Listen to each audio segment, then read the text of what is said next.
Unmute.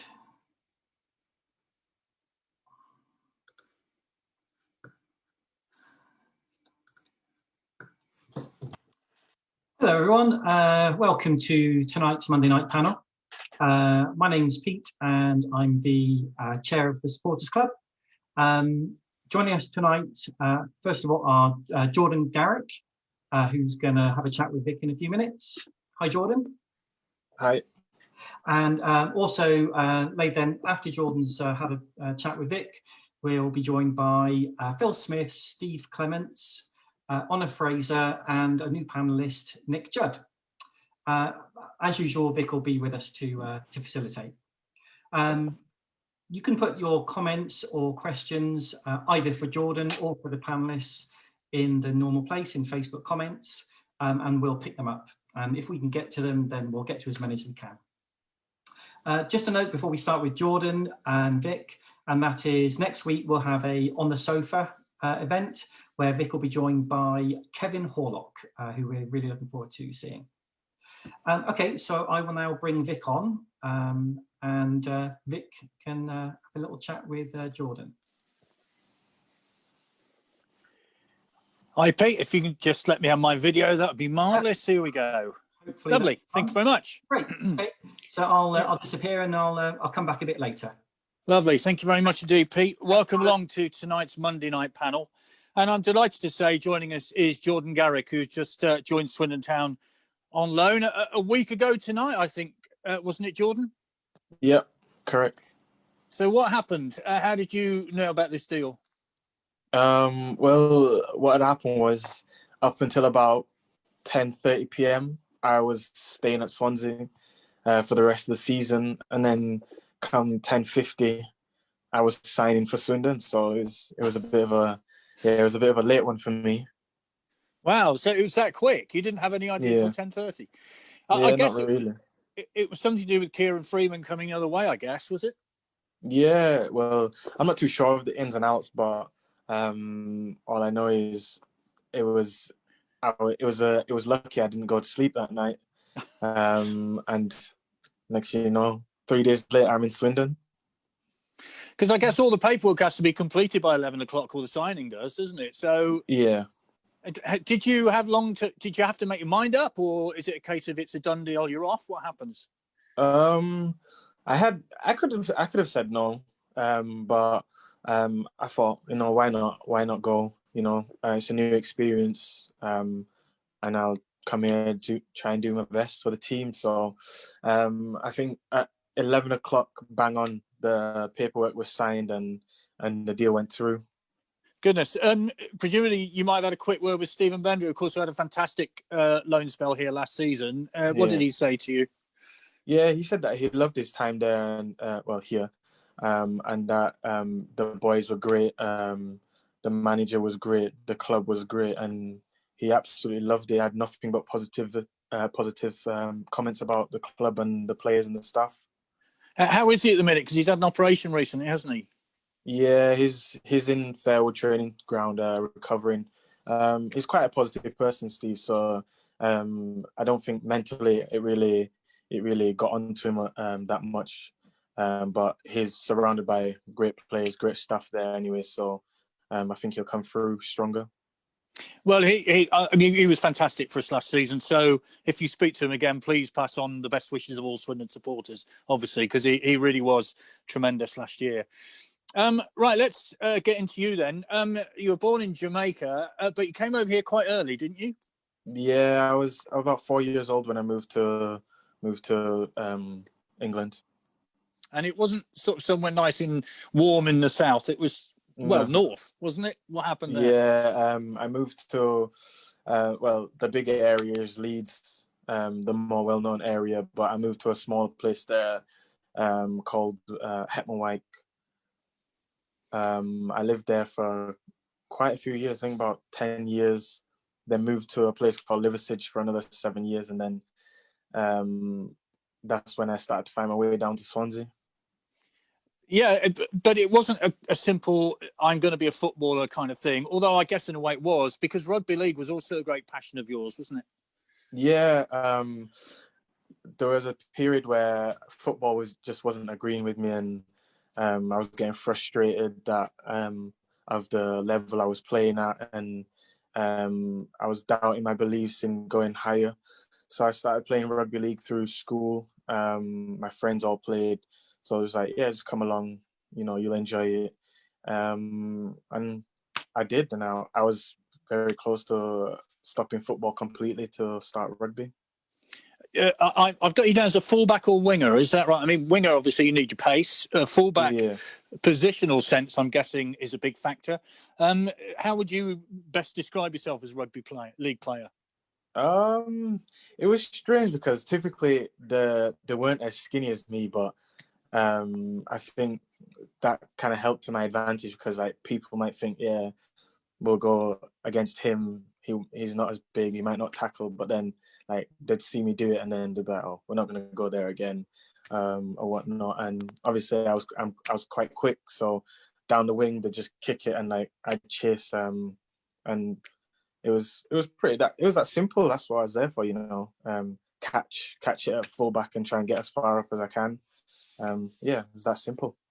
How close were you to joining the Bradford Bulls? Because, those older amongst us will know Bradford Northern, of course, but subsequently, I think Bradford Bulls. Were you close to joining them? Was there a possibility or not?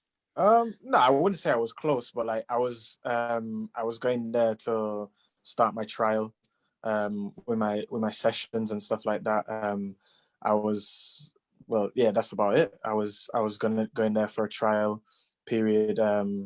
But it was like at the time Bradford Bulls were in the best of places, so like a lot of my school friends played, so, and the coach knew our school coach very well, so they passed me over, and I was going there. I was gonna start there relatively soon before I came to Swansea. So then I guess the choice between football and rugby league, having watched a previous interview of yours, it seems as though it was a pretty easy choice once you had the opportunity for football. Is that right? Yeah, I mean, it's a no-brainer for me because although I did mention I was falling out with football, I'd loved football for years before that, and I'll probably love football years before after I finish. So it was a straightforward decision, and it wasn't to the point where I was deciding between I'm going to play for Swansea and start rugby league. It was the fact that I was choosing to go and play on a Saturday for a team called Osset Albion. So when that came about, I thought, okay, it's a nice place to start. They was playing in the FA Youth Cup. I was in and out of the first team. I was playing regular reserve team. So yeah, it was good. It was quite an easy decision at that point. So to Swansea, and you made your debut against Northampton, didn't you, in the EFL Cup? And I gather that was quite an emotional occasion, as it would be for anybody making their senior debut. And then a week later, you played your Football League debut against QPR.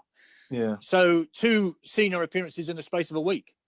Yeah, it was a bit. It was a whirlwind of a week, to be fair, because I remember I was on the phone to my parents, and I was like, when we were setting up for the Northampton game, we was running through the shape, and I was like, oh, I wasn't in the shape, so I'm probably not going to play.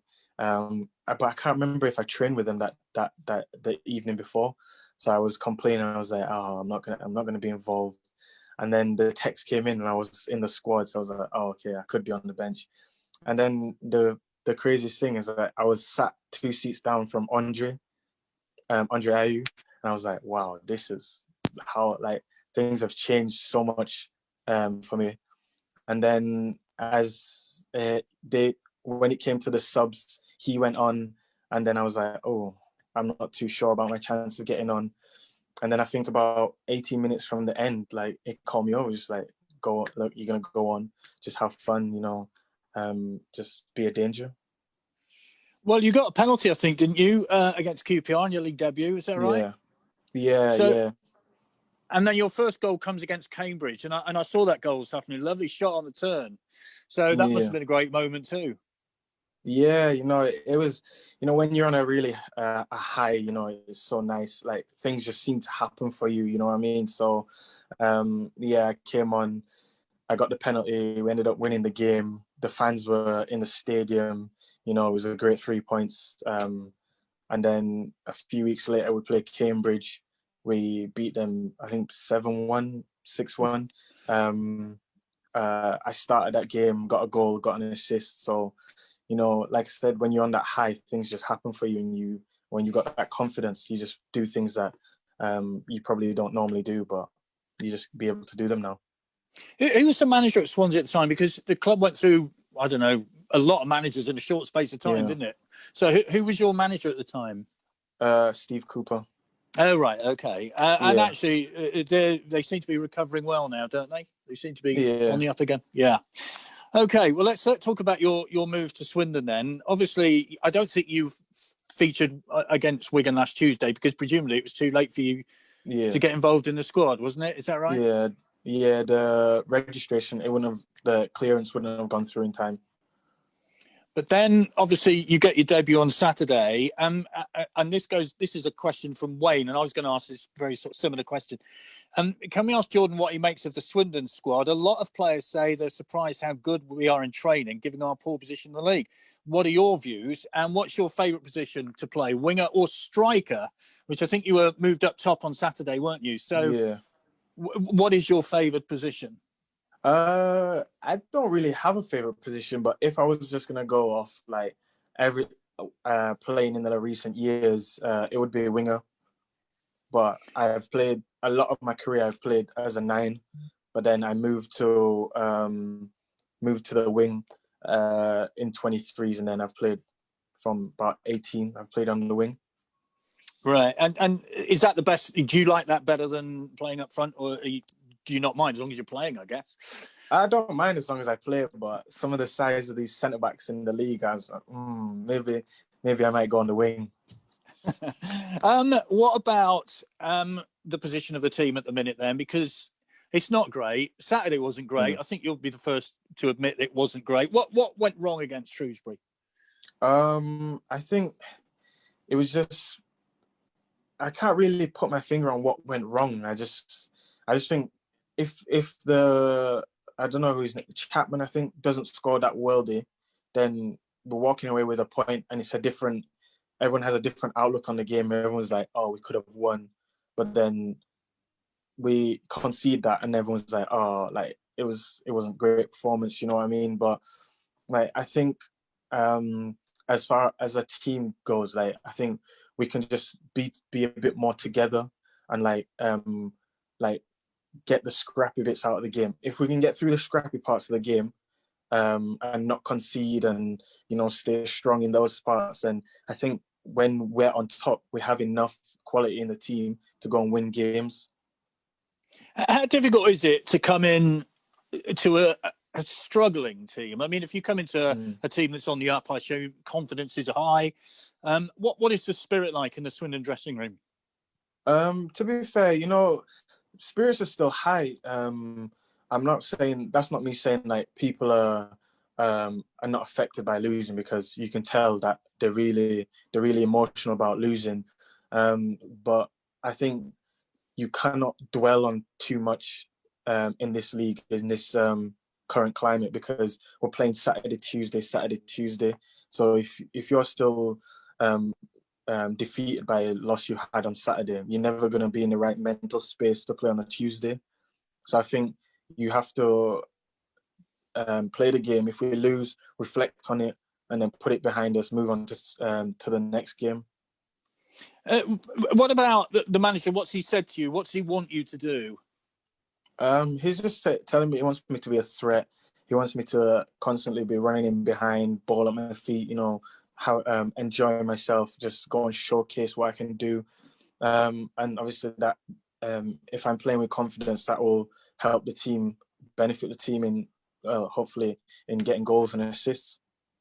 I'm guessing it takes a couple of games to learn everybody's name, doesn't it? I mean, that must be a problem when you come to a new club straight away. No, to be fair, it was all right. Like, I had a training session, and that kind of helped me put names to faces. I knew of a couple of players before I came, and obviously I did my due diligence and I looked at the teams and stuff like that before. But yeah, I think what helped the most is like players just coming to speak to me, and then you get familiar and you start to fit in really easily. Pompey tomorrow, obviously a difficult place to go, Fratton Park. No crowds, as we only too well know. Does that make a difference on when you go somewhere like Portsmouth or not? Tell you the truth, I'm not really sure, because this will be the first experience that I have playing against Portsmouth, but I can imagine their fans can be quite hostile, in especially when they're losing and stuff like that. It's a big ground, a big stadium, a big club, so I can imagine how important their fans are to them. So I think we can use that to our advantage and try and get under their skin a bit. Can you get out of this? Can the team get out of this? Can they stay clear of that bottom four? Yeah, I don't see why not, because like I said, we've got the quality. I just think the application needs to be there now, and we can put all the performances we get in training, the quality that's in training, we put it out on a Saturday or a Tuesday. I don't see why not. And we hear all sorts of rumours about dressing room unrest, all this kind of thing. Yeah. What can you say about that? I don't notice any any rumblings or anything in the dressing room. We're just trying to stay as positive as possible. Look for, take every game at a time. You know what I mean, step by step, and we're going to try and do everything we can to get out of the position we're in. Just a final point here from Wayne. He says, Mumbles Mile or Swansea Town Centre. It means nothing to me, but I'm sure it does to you. Which do you prefer? Does that mean anything to you? I'm more of a Swansea Town Centre person. Fair enough. Mumbles, okay. Yeah, Mumbles is cute. It's nice. Got the beach and the views, but I prefer like the Wine Street. Swansea Town Centre. I prefer to be on there. Prefer to be where the action is. Is that fair to say? You can say that. Jordan, pleasure to speak to you. Thank you so much for joining us tonight. And we genuinely, obviously, wish you well, because every Town fan wants you to get a positive result tomorrow night. So we wish you well. Thank you very much for joining us. Thank you for having me. All the very best to you. Thank you. Thank you. Bye. Cheers. Bye-bye. Jordon Garrick, then Swindon's new loan signing, who joined us last week from Swansea City for the remainder of the season. So let's go through our panel then for tonight. First and foremost, let's say hello to Nick Judd, who has joined us for the first time. Town fan for 31 years. Really? You that old, Nick? Former head of... No, you don't. Head of communications at the club between 2000 2003, and also a freelance football editor. Thank you very much indeed for joining us. Thank you very much for having me. It's a pleasure. Just a quick question or two about yourself. You were also involved with 442 magazine at one point, weren't you? I was, yeah. So when I left Swindon, I went to work for Manchester United, who were then bought out by the company who produced 442 magazine. So I used to write for them. Did a couple of Swindon bits back then, and then of course they got involved with the club later on. But I was long gone by then, sadly. Well, we'll talk in a moment. Steve Clements, hello to you. Thanks for joining us again. Pleasure.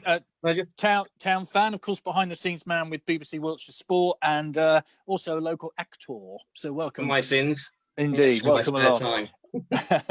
Honor Fraser, hello to you. Hiya. Very nice to see you again. Right back with the Swindon Women's Development Team and a season ticket holder since the age of 3 at the county ground. What did you do wrong as a child? That's all I can ask. And Phil Smith, of course, former Town goalkeeper. Hello to you, Phil. Are you all right? Yeah, I'm all right. Actually, the progress of hair throughout lockdown sort of is always worrying me. Mine's getting longer and longer. Honours, obviously, was very short before lockdown started. Nick, how's yours doing? Yeah, still there. Yeah, it's going well. Stephen, Phil, how's your hair doing? Yes. Watching it every night. Excellent. Right, let's get into this then, because a bit of a laugh at the beginning, but it's not a laugh at the minute watching Swindon Town play football. Phil, how much of the game did you see Saturday? Did you see any of the game? What was your view of it? I did see some of it. I had it on. I'll put it that way. I had it on. It wasn't great for watching, to be honest, was it? They, looked under the cosh. Swindon didn't really get into the game at all, to be fair. I don't think they really, for the, what was it? It finished 1-0. there wasn't really much chance of them to get into the game at that point. And, it doesn't take much to get into the game at 1-0, but there didn't really seem to be much from them, really.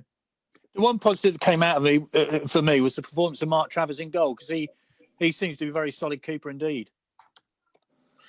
Yeah, he made a few good saves. The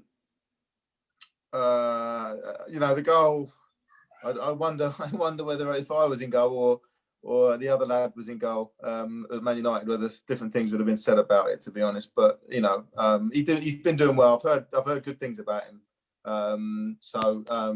Hopefully, good form can continue. I know. What was your view of Saturday? I mean, mine was dismal, depressing, and downright awful. What was yours, really? I found it quite boring, really. Like I couldn't really grasp anything from the game, rather than we were just lacking. Like I'm not saying Shrewsbury were amazing by any means, but I don't think we really offered much. I think Pittman had maybe 1 or 2 headers attempts, but there was nothing really got you excited about the game at all. No, I don't think I got excited at all. I got most excited when I made a cup of tea at half time, to be fair. I think that was the best bit of the whole afternoon. Nick, your view of it? Yeah, baffling, really. Obviously seen positive signs in previous games against Wigan and Ipswich. Massively frustrating they can't do it on a weekly basis. Seem to have a bit of a problem playing at home at the moment, although Wigan was better. Just really frustrating, really.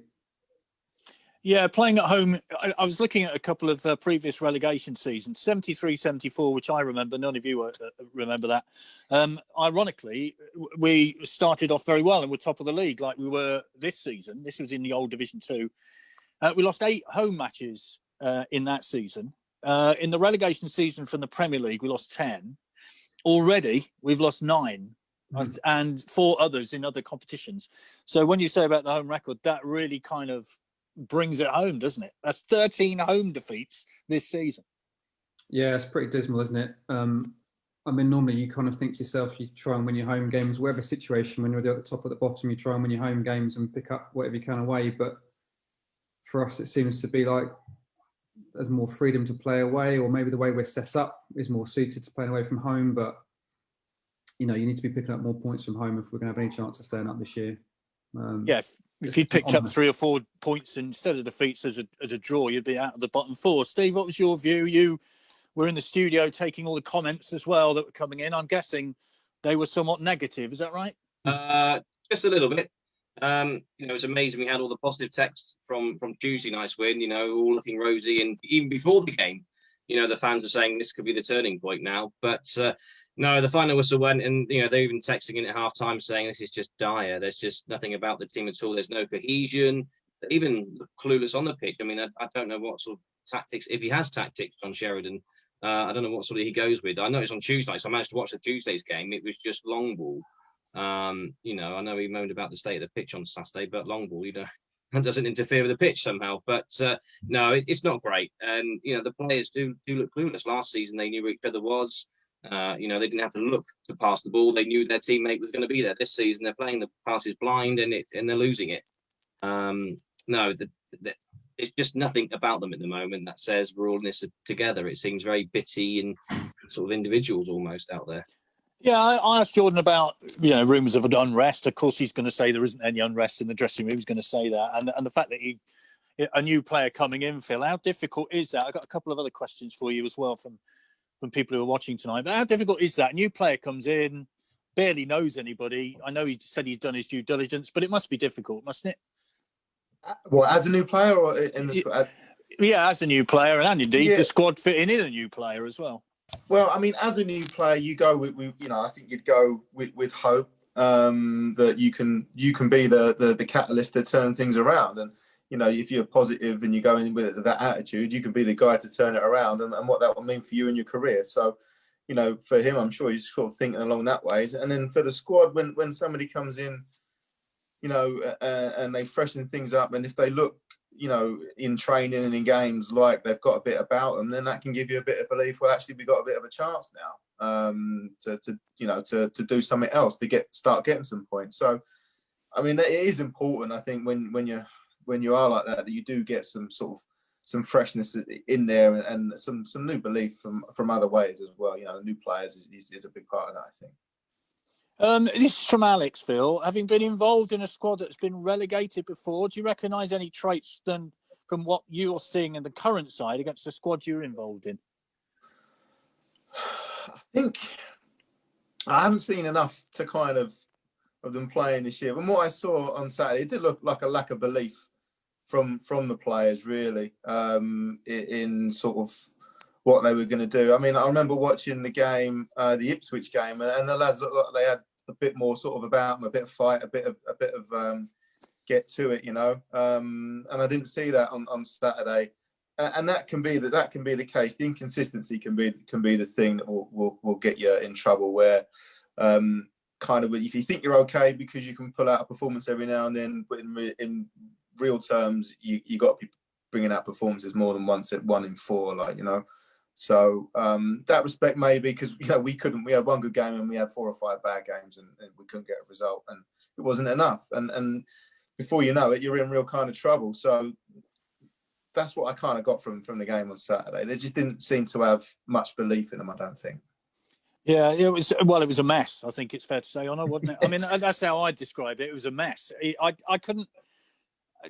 I try not to get upset these days. I'm too old to get upset about it, Honor, to be honest. But I was upset Saturday. I was genuinely quite angry. How were you feeling?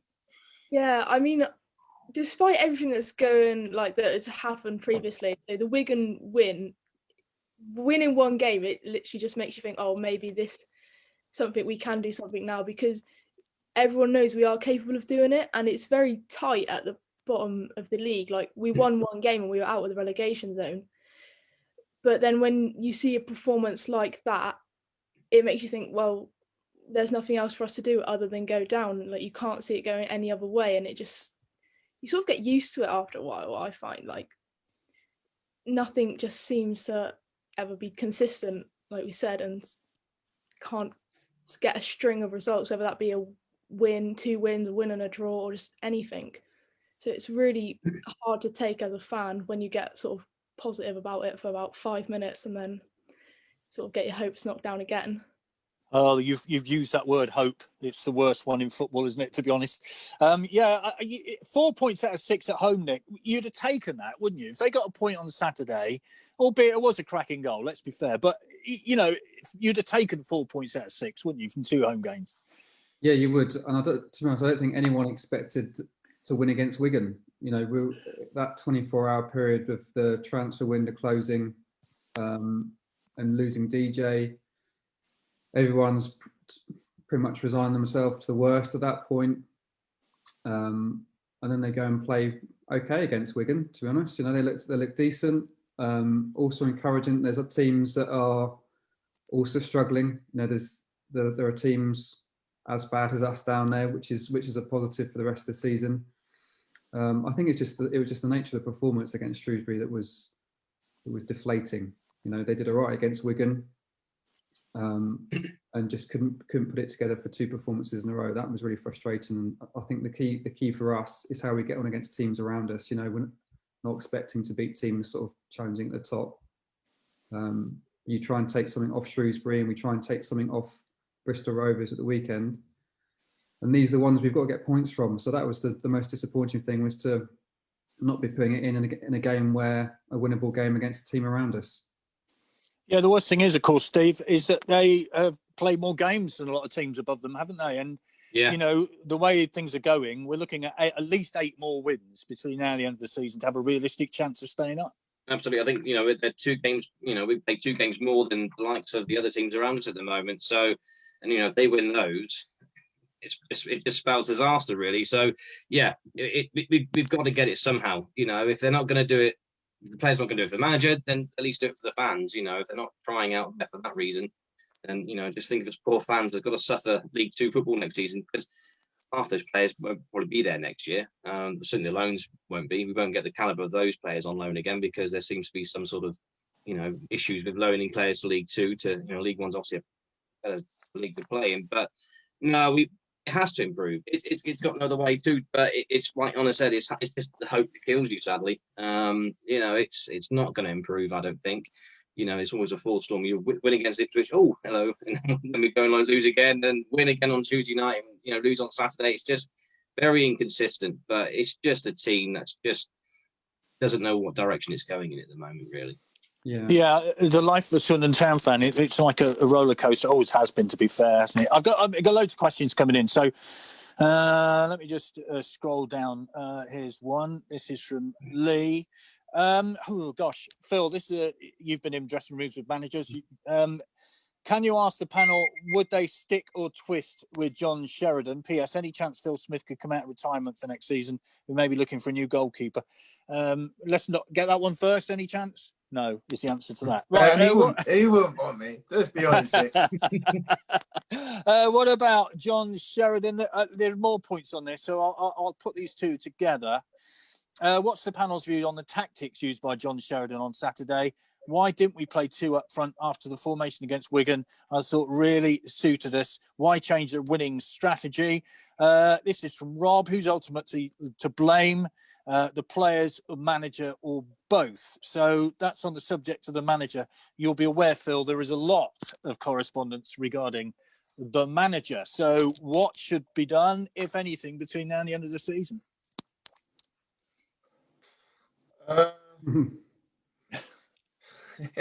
I don't, to be honest, can you see anything changing? I can't see anything changing. So you either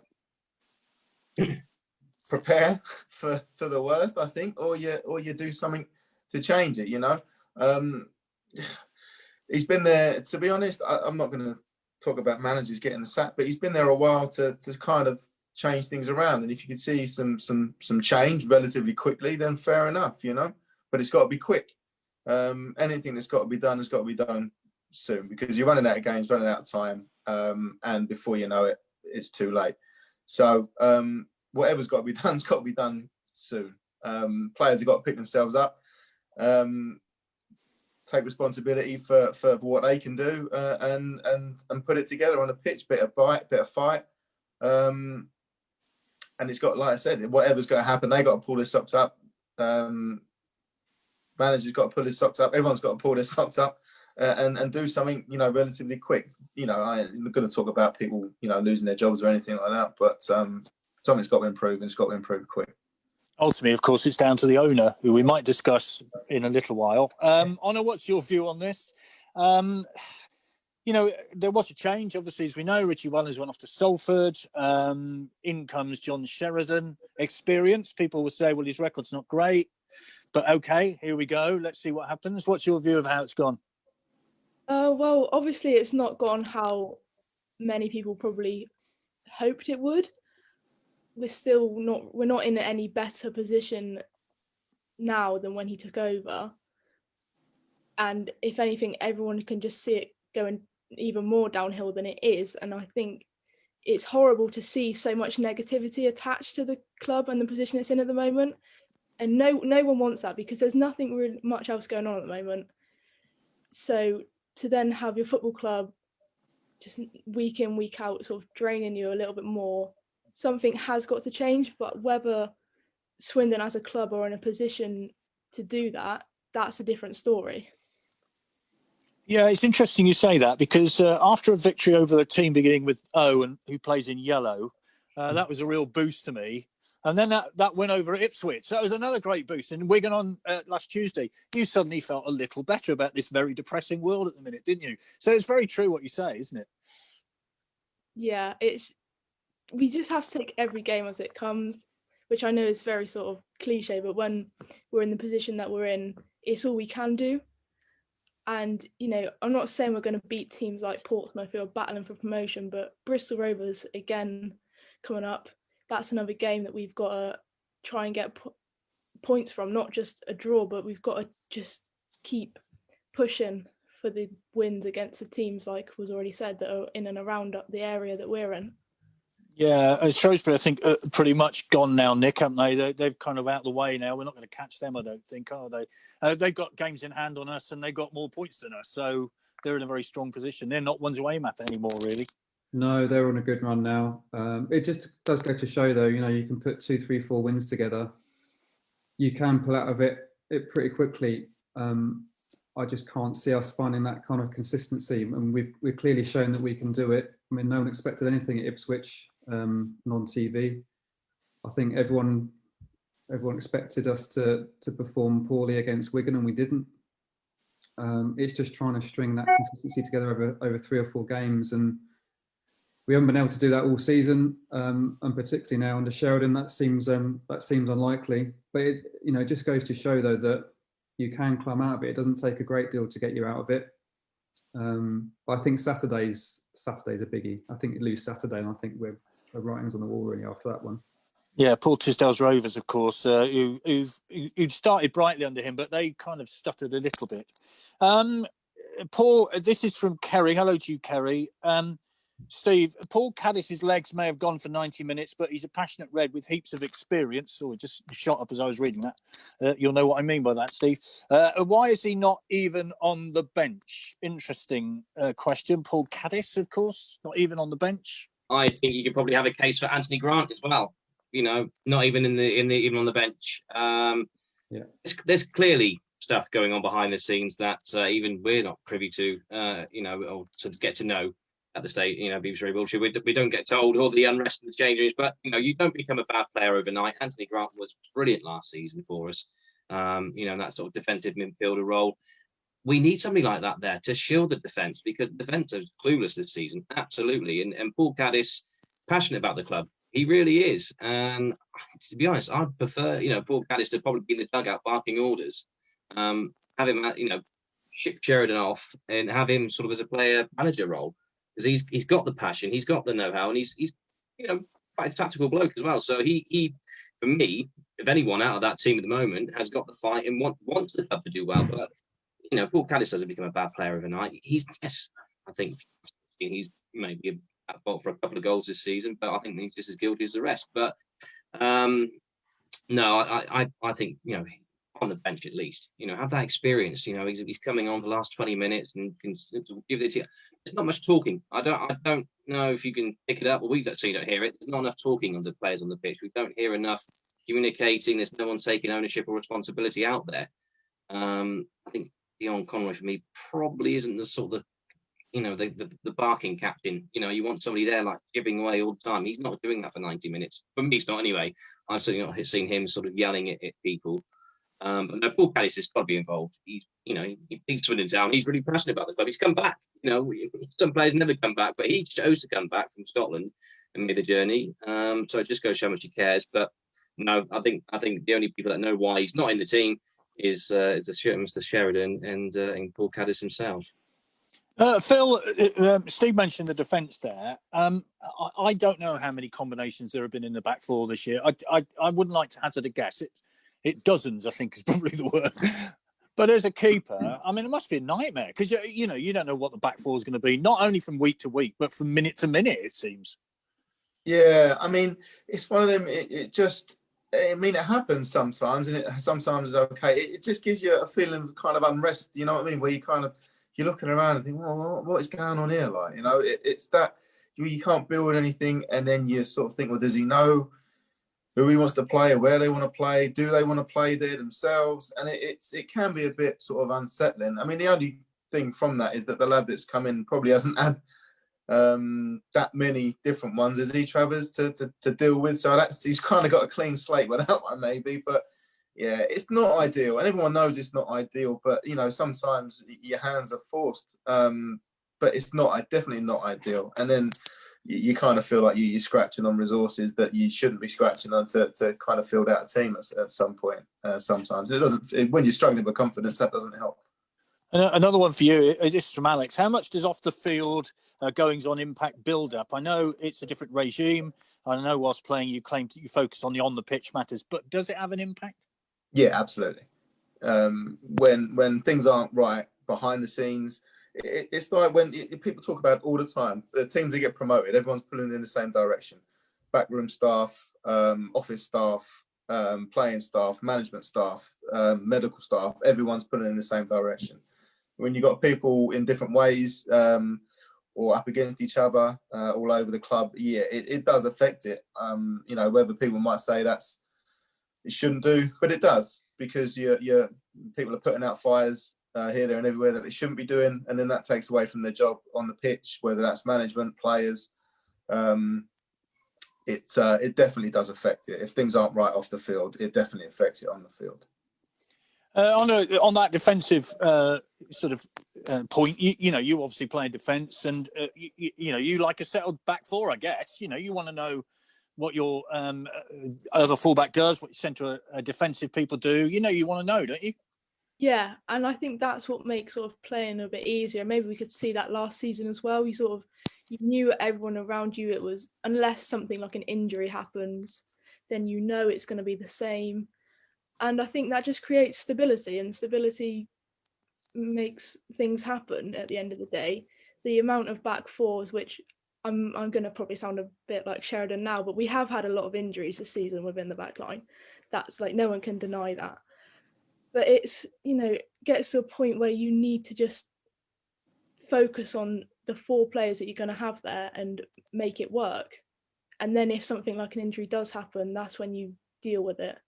But like you said, I wouldn't want to think about the amount of back fours that we have had, because I think it's not what you want to think about when we're... Well, I think I'm right in saying we had at least 3 on Saturday, didn't we? Central defensive partnerships. I think, thinking about it with injuries and stuff, I mean, that's how daft it is, isn't it? 3, next 3. I mean, I think I'm right. 3 or at least 3 central defensive partnerships in one game, which seems unbelievable, doesn't it? Well, daft is probably the right word. I think the thing that's frustrating me most at the moment is there are a lot of changes to the side, some of them enforced, some of them understandable, some of them less so. But I think what we're lacking at the moment from top to bottom is communication. Under Richie, he used to be very candid after games, would explain decisions. He would quite often admit to making mistakes, but he would explain why he was doing things and the reason behind stuff. And at the moment, some of the, you see the starting 11, you're sort of asking yourself why certain players are playing in certain positions. And then after the game, there's no explanation. If they've won, you kind of move on and think, great. If they've lost, there's just no explanation. And even, I don't think fans would even expect, to be told sort of why certain players are starting or whatever. But I think they sort of deserve to be told why certain decisions are being made before games, whether they're right or wrong. How difficult, you were head of communications at the club. How difficult a job is that? Because to a certain extent, you have to toe the party line, don't you? You can't really, you can't tell it how you think it is. You have to toe the party line, don't you? It's really hard because there's probably a lot of stuff going on at the club that even a lot of the stuff working at the club probably don't agree with. I worked at the club at a time which was under a lot of financial difficulty. I worked under Mike Demandis, Willie Carson, Donegan and Blatchley. And there was loads of stuff going on and, you can't talk about it. I mean, I was lucky in a way there was no social media at the time. I mean, I feel for the guys who work on the comms side because they're getting the brunt of it every weekend. But it's really difficult because, sometimes of certain things that are going on. You might know that some of the players might be sort of bad eggs in the dressing room and there's a reason why they're not playing. But you can't say anything. And it's hard. Sometimes quite a lot of stuff. There might be people at the club working there now who don't know what's going on, and both situations are really difficult. And you're right, you have to toe the party line, and that can be a huge challenge. Yeah, this is from Malcolm. Times are bad when Vic, is sounding down on his tweets. I don't blame him. It's awful. Well, I don't know, Steve. Yeah, there is a lot I could say about my tweet. I could say a lot more, but I don't.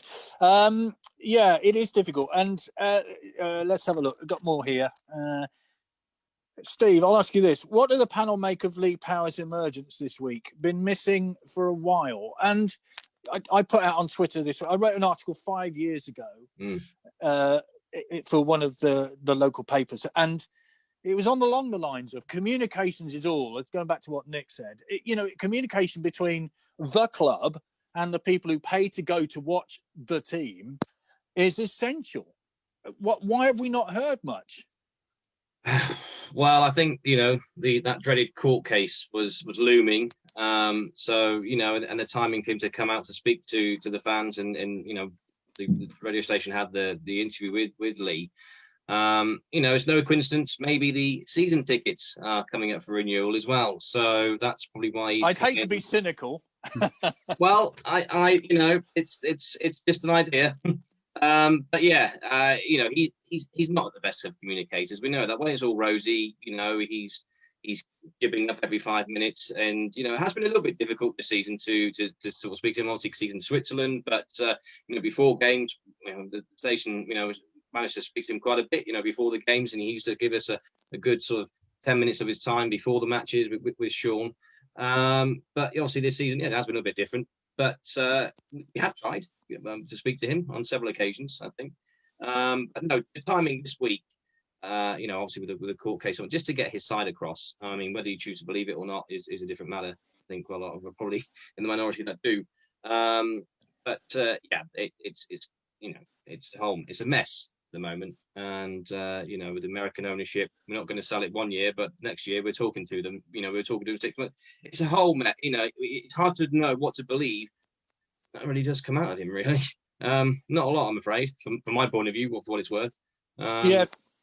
It's Phil, it's hard. Sorry, go on. It's hard to believe it. Phil, he said the club's on the brink. As a player, what are you thinking? There you are. You there have been hard times, as Nick alluded to, at Swindon before. But you're sitting in the dressing room, and the chairman and owner says it's on the brink. What are you thinking? Bring the PFA, basically.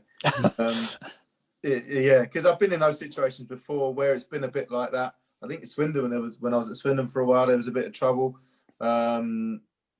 Portsmouth, a few clubs, and Millwall as well. And it's not good, because things happen. Especially the way things are at the minute. People getting jobs. You're probably talking about the players probably thinking pay cuts coming up, things like that, which they'll be under pressure to take because of peer pressure. So we don't take the pay cut, we'll go under, and there's you'll be thinking about these things, and if there'll be a job next year, especially if things ain't going well on the pitch. It's not really what you want to hear, in a selfish way, and when unfortunately when you hear things like that, you do get selfish, because it's not. Yes, you are to blame for what is going on the pitch, but off the pitch sometimes things out of your control as well, and it's inevitably it's not good news. Were you? I'm just trying to remember. Were you there with the Black Fit and takeover was happening? Were you at the club then? Yeah. When they took over, I was not when they left. When they took over, I was. And with the what were they? The Rufus Brevitt takeover that was going on, and because it was Willie Carson was there for a bit while I was there, and then he left. So there was a few. So yeah, I've seen a couple of. There was a bit of a time where it was a little bit sort of wasn't sure what was going on. I think in between when that new takeover was going on, when Paul Stowe was there and Rufus Brevitt turned up. So, but yeah, some good owners. 'Twas ever thus with Swindon Town, wasn't it? Right, let's have a look. Honor, this is from Oliver. What's the panel's thoughts on the quality of the overall league? I think it's bang average, which makes our position and how poor we are even more frustrating. What would you say to that? I mean, it hasn't been great watching, has it? No, I would agree that it is quite a bang average league. Obviously, Swindon haven't been performing, but we've lost games that maybe we could have got a point from, or even with a bit more of something in the team, we could have even won. I think there's been a lot of individual mistakes in the past which have led to goals, which we then lose games. So to see if we were losing to genuinely better sides, you can sort of accept that a bit more. But I think Saturday was an example of Shrewsbury beat us, but they weren't any better than us as such. Like if we'd had sort of stuck with the same, I wouldn't use the word tactics, but maybe formation sort of thing as Tuesday, maybe we could have done something with it. or even got a point. I would completely agree. It's not the best league, and we should definitely be doing better than we are. I think at one point when we were a goal down, we had one man up front, didn't we? Brett Pittman was on his own, if I remember rightly, at some point in the game. Took me back to the Paul Hart days. Let's have a look. Paul Hart, discuss. Christopher Piper, why is Scott Twine sat on the bench when he's capable of winning a game? Is there too much pressure on him, Nick? I mean, he's a young lad. He goes off to Newport, gets a few goals, and in a way comes back, gets a screamer against Ipswich, and everybody thinks, right, here we go. He's the best player in the world. And then, of course, that's not going to happen every week, is it? No, I mean, obviously he had a great loan spell. I mean, I think a lot of people will probably be quite surprised to see him go in the summer, to be honest, because he'd been doing all right in pre-season. It wouldn't really have hurt us to have kept him and on the fringe, even if Richie wasn't convinced by him. I think people were surprised to see him go. He's obviously done well at League Two. League Two is a different level to League One, so it was probably a bit much to expect him to come straight into a side and hit the ground running. But then, of course, he scores a goal against Ipswich, and people are expecting him to do stuff every week. I think Richie Welling's concern with him was it was a bit lightweight, and maybe he's looked a bit lightweight in certain games. But again, this is one of those strange decisions. If the manager explains to you why he's on the bench and why he's not starting games, you might be able to sort of understand what the thinking is. But that's sort of one of those decisions where you kind of sort of look at the starting lineups and think, well, that is a bit odd. And it is decisions like that that are baffling at the moment. This from Steve. Steve, if Swindon lose against Bristol Rovers, then can we call it a day? And let me have a look. Do the panel think that Sheridan has to go if we fail to pick up 3 points in the next 2 games? Steve, what's your view? Saturday is make or break. Bristol Rovers, they're a team down there, so you have to beat them. You've got to beat the teams around you to get out of this, situation in the moment. I don't think Lee Powell will generally sack John Sheridan because we haven't got any money, so he won't sack him. He can't, he has to pay up to the end of the season. I know he's only here till May anyway, but I don't think Sheridan will go on his own accord. So we're kind of in a rock and a hard place at the moment, really. He's not going to go anywhere. It's going to go really bad. So we just have to personally put up with it. Powell's not going to sack his mate. Sheridan's not going to go anywhere. So we're kind of stuck. But no, Saturday's a must win. Tomorrow night's a must win. I mean, if we don't get at least, I say 2 points out of these, it's desperate. It really is. 2 points out of the next 2 games. The writing's on the wall, isn't it? Sadly, I mean, I can't see anyway. If we don't win the next 2 games, forget it. League 2 sure. The thing is, no one expected to win at Portman Road. People didn't expect to beat Wigan, given what happened the day before, selling DJ. We're capable of getting a point tomorrow night, and we're capable of winning Saturday. I think our problem is, are we going to win the 8 or 9 games that we need to win to stay up? Are we going to put a run of 3, 4, 5 games together to get out of the bottom 4 and pull away? We haven't done it yet, and there's no sign of that happening. That's the tricky thing. There have been no signs to suggest that we can put that kind of run together. That's the worrying thing. We haven't looked like putting a run together under Sheridan yet. Can we do it? I mean, yes, we can do it. We've shown we can beat the decent teams, and we can show we can get 3 points. But it's putting the wins together that's going to get us clear. Can we do that? We haven't seen any signs of that yet. Phil, I said last week on the last week's panel, we got 2 huge games coming up, Wigan and Shrewsbury. This week, we got 2 huge games coming up, Portsmouth and Bristol Rovers. It is almost, I mean, last chance saloon's a very old and aged saying, but we're kind of there, aren't we? I don't know. It's a tough ask, but anything's kind of possible, and especially this year. But in saying that, from what I've seen, there isn't much life in that kind of argument. But I mean, there's still plenty of games. You got to win 8 games. There's still 8 games left. You've still got a chance, but it doesn't look great.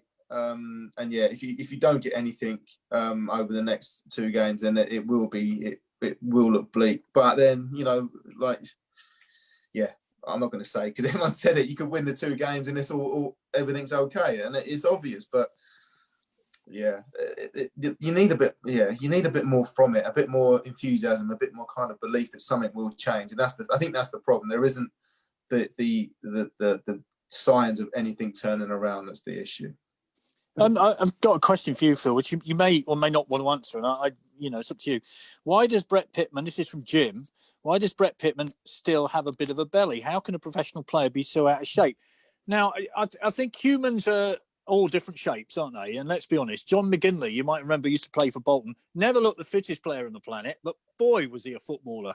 So it's difficult to judge, isn't it?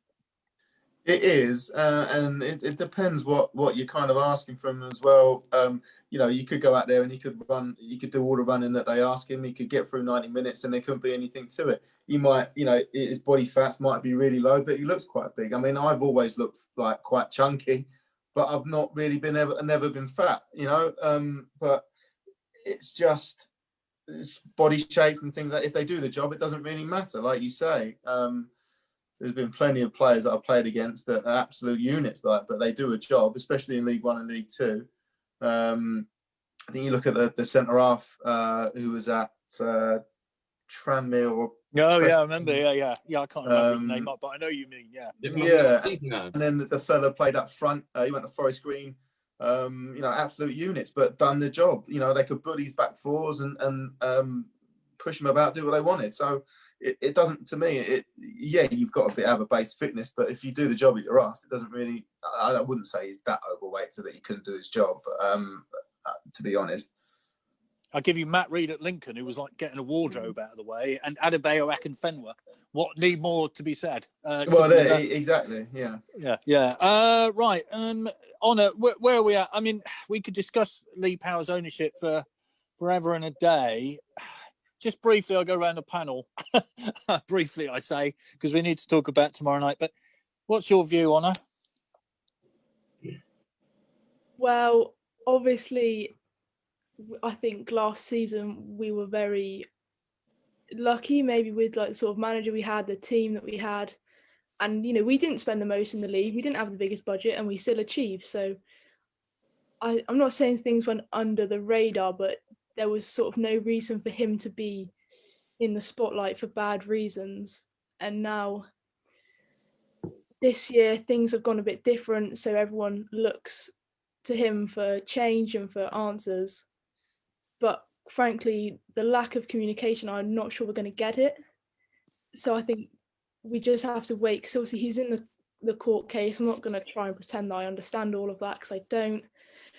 But I really think we just have to wait it out. Nothing we do is really going to change it at the end of the day. You can voice the opinions on social media, but he's not going to see that. If he does, you know, I don't really see what difference it will make at the end of the day. But that's that.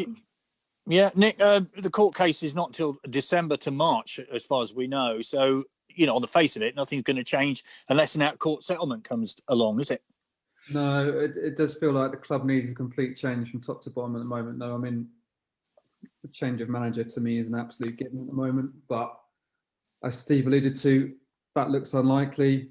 But I think everyone is probably just a little bit tired of this situation. We've been through it for so many times.